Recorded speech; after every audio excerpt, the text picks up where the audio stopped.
बापा माँ चली जिबा परे बेसहारा दुई दिव्यांग भौणी मिलुनी सरकारी सहायता बंचिबा पाई नीति करुछन्ति संघर्ष। ए हेउचन्ति गंजाम धराकोट ब्लॉक बलरामपुर पंचायत जगन्नाथपुर गाँवर दुई भौणी सुषमा और सुभद्रा साहू। बड़ भौणी सुषमा को 54 और सान भौणी सुभद्रा को 48 छुईलाणी। बड़ भौणी को ठीक से शुणा जाउनी कि से किछि जानि पारुनाहांती। सान भौणी 90% दिव्यांग। सरकारी सहायता भावे बड़ भौणी को मासकु केवल 5 किलो चाउल और 1000 टंका मिलुछि।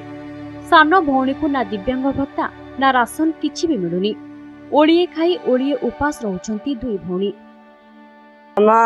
खाइबू किसा करछु आम तो मागिकी खाऊचा आमर किए नांती आ कौन खाइबू आम चाउल पतर देले सिना आम खाइबू रहचु आगु भाई नाई आसिका पलैची ठाका रहचु मागिकी आनिकी खाऊची मैंने पशु पत्र मैंने चार किसी माने माके खाई। सुभद्रा भत्ता पाई अनेक थर सरकारी ऑफिस को धाइलेणी हेले गरीबों को कथा शुणुची किए। बड़ भौणी को मिलुथिबा 5 केजी चाउल रे दुई भौणी मासे चलिबा संभव हेउनी। अनेक समय रे दुई भौणी गाँ रे भिक्षावृत्ति करी चलुछन्ती। गाँ लोके दुई भौणी की सरकारी सहायता जोगाई देबाकू अनुरोध करिसन्ती। अन्यपटे दुई भौणी को खूब शीघ्र समस्त योजना रे शामिल कराजियो बोली प्रतिश्रुति दैछन्ती उपजिलापाल। आपण तो देखिले भल भाव एमाने को प्रकार गोटे दयनीय अवस्था रोचंती।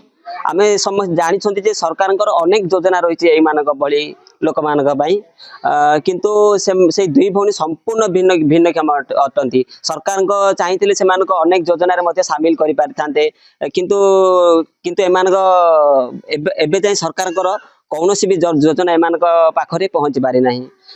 एमाने बहुत हैराने रहउछन्ती। माने अप्लाई ऑनलाइन करिसन्ती मु निश्चित भाव में आम एनश्योर करबा तांकर जदि क्राइटेरिया आज पर हमर गाइडलाइंस ठीक ठाक अछि ताहले हम तांको एनश्योर करबा शॉर्टली तांकर भत्ता करबा पय। राशन कार्ड दरकार थिबो हम सेटा को भी देखिबो मु वीडियो को साथ कथा हेबी तो राशन कार्ड भी हम करै परिबा। बापा माँ को हरई असहाय जीवन बिताउछन्ती दुई विकलांग भौणी हेले शामिल होई पाउनांती सरकारी योजना रे।